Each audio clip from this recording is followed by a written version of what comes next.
Welcome to knowledge session hunters. तो आज हम क्लास 10 का फर्स्ट चैप्टर है जो कि काव्य खंड का फर्स्ट चैप्टर सूरदास के पद को डिस्कस करेंगे। जिसमें डिस्कस करने से पहले हम एक छोटा सा ओवरव्यू ले लेते हैं गाइस। सूरदास का भ्रमर गीत वियोग श्रृंगार वर्णन में हिंदी साहित्य का की अमूल धरोहर। जो सूरदास की भ्रमर वियोग श्रृंगार वर्णन है जो कि हिंदी साहित्य का एक बहुत अमूल धरोहर है। इसमें विरह की तीव्र अनुभूति के साथ साथ उपलब्ध और व्यंग के समीक्षण ने कविता को नए उत्कर्ष पर पहुंचा दिया है। इस पाठ में भ्रमर गीत से 4 पद लिए गए हैं। मतलब इसमें हमारे जो टोटल पैराग्राफ्स है वो 4 हैं। तो अब क्या है वो 4 पैराग्राफ्स में क्या है वो हम अपनी पूरे चैप्टर में अब डिस्कस करते हैं गाइस। सो गाइस हमने एक छोटा सा ओवरव्यू ले लिया है। अब मैं बता देती हूँ कि अब मैं पहले फर्स्ट पैरा रीड करूँगी फिर उसका मीनिंग बताऊँगी ताकि पद हैं जो वो ठीक से समझ में आ जाए आप लोगों को। तो फर्स्ट क्या है, उधो तुम हो अति बड़भागी अपरस रहित स्नेह तंगा तय नाहिन मन अनुरागी पुरोहिन पात रहित जल भीतर ता रस तेह न दागी ज्यों जल महा तेल की गागरी बूंद न तौको लागी प्रीति नदी में पाँव न बोरियो दृष्टि न रूप अरागी सूरदास अवला हम भोरी गुर चाटी ज्यों पागी। तो ये हमने रीड कर लिया है। अब हम इसका मीनिंग है उसको समझेंगे। गोपियाँ उद्धव से कहती हैं कि हे उद्धव तुम सचमुच बहुत भाग्यशाली हो क्योंकि तुम प्रेम बंधन से बिल्कुल अछूत से अर्थात स्वतंत्र हो और ना ही तुम्हारा मन में किसी के प्रेम में अनुरक्त हुआ है। जिस प्रकार कमल के पत्ते सदा जल के अंदर रहते हैं परंतु वे जल से अछूते ही रहते हैं, उन पर जल की एक बूंद का भी धब्बा नहीं लगता। और जिस प्रकार तेल की मटकी को जल में रखने पर जल की एक बूंद भी उस पर नहीं ठहरती, उसी प्रकार तुम कृष्ण के समीप रहते हुए भी उनके प्रेम बंधन से सर्वथा मुक्त हो।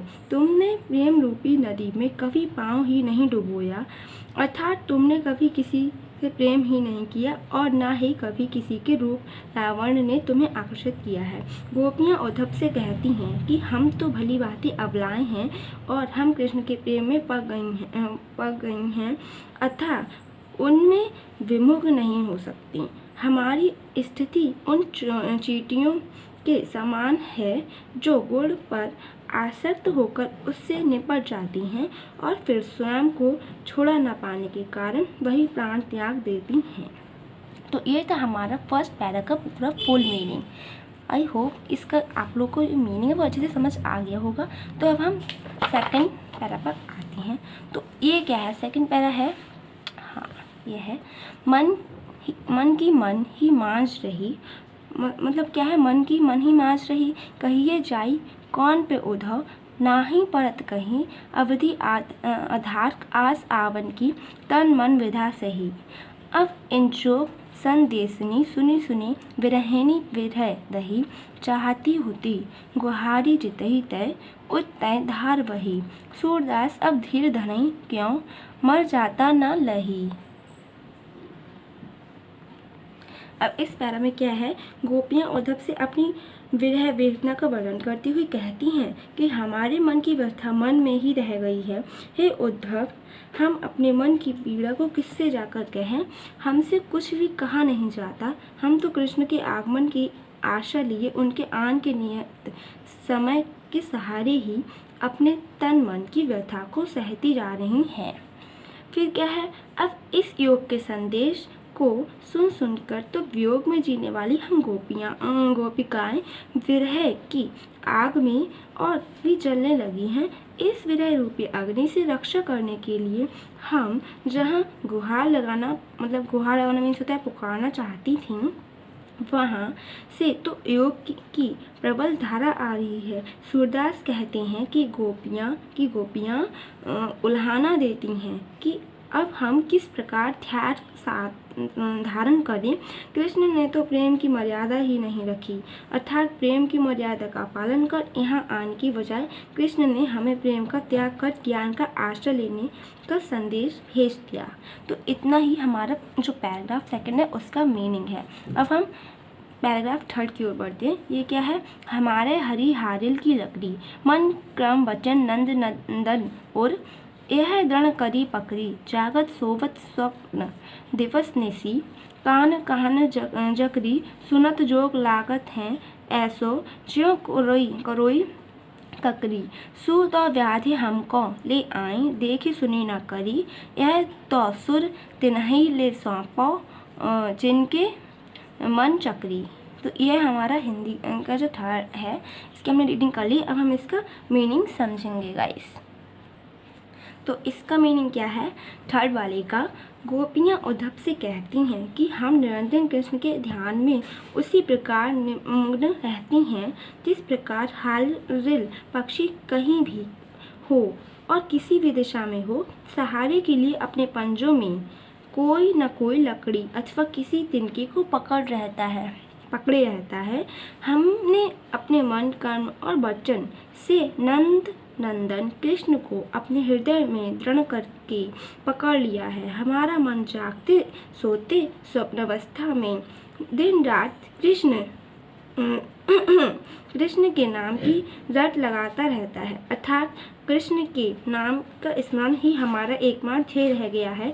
तुम्हारी योग की बातें सुनकर ऐसा लगता है कि जैसे हमने कोई कड़वी ककड़ी मुंह में रख ली हो, अर्थात योग ज्ञान की बातें हमारे लिए कड़वी ककड़ी के समान अरुचिकर एवं ग्रहण न करने योग्य है। तुम तो हमारे लिए योग रूपी एक ऐसी बीमारी लेकर आए हो जिसे हमने ना तो कभी देखा है, ना सुना है और ना ही भोगा है। सूरदास कहते हैं कि गोपियाँ सूरदास उद्धव से कहती हैं कि ज्ञान योग रूपी यह बीमारी तो तुम उन्हें प्रदान करो जिनका मन हमेशा चंचल रहता है। गोपियों के कहने का भाव यह है कि योग का उपदेश अस्थिर चित्त वाले लोगों के लिए ही उपयोगी है।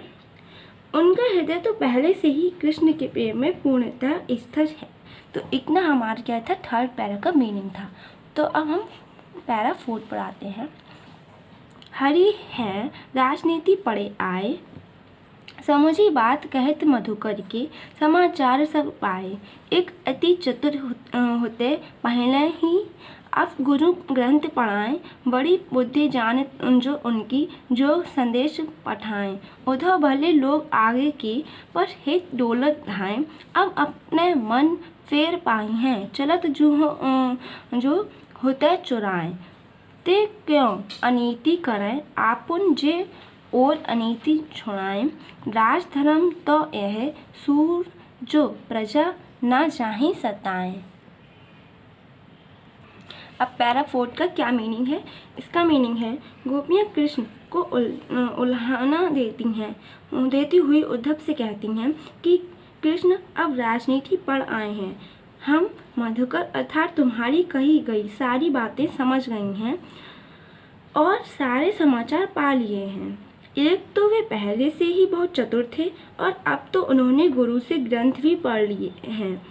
हम अब उनकी बढ़ी हुई बुद्धि के बारे में समझ गए हैं जो उन्होंने हमारे लिए योग का संदेश भेजा है। हे उद्धव, वे पहले बहुत अच्छे थे और दूसरों के कल्याण के लिए ही घूमते रहते थे, परंतु अब हम अपना मन फिर से वापस पा लेंगे जिसे चुराकर वे चले गए थे। जिन्होंने दूसरों के अन्याय को समाप्त कर दिया था, वे स्वयं क्यों अन्याय कर रहे हैं? सूरदास कहते हैं कि गोपियाँ कह रही हैं कि राजधर्म तो यही है कि प्रजा को सताया ना जाए, फिर कृष्ण हमें क्यों सता रहे हैं। सो गाइस यही था हमारा पैरा 4 का मीनिंग। सो गाइस अब हमने अपने पूरे पैराग्राफ जितने भी पैराग्राफ थे वो हमने पूरा फिनिश कर लिया। हमारा जो चैप्टर है वो फिनिश हो गया। नेक्स्ट वीडियो में हम इसके क्वेश्चन आंसर्स को देखेंगे। तो क्वेश्चन आंसर्स को देखने से पहले मैं इसी वीडियो में आपको ये बता देती हूँ कि ये पैराग्राफ हैं तो एग्जाम में इनसे 20 से भी क्वेश्चन बनते हैं। जो जैसे ये इसमें क्वेश्चन बनते हैं अलग अलग बनते हैं जो कि मैं आपको करा दूँगी। अगर आप लोग मुझसे कमेंट में बता देना अगर आपको चाहिए हो तो, जो कि इम्पॉर्टेंट है और वो वेरी शॉर्ट में आते हैं 1 और 2 मार्क्स में, जो कि मोस्टली आते हैं। सो गाइस यहीं पर हमारा जो चैप्टर है पद सूरदास के पद वो फिनिश हो गया। मिलते हैं नेक्स्ट वीडियो में। Hope you like this video. So guys hope you like this video. Bye bye.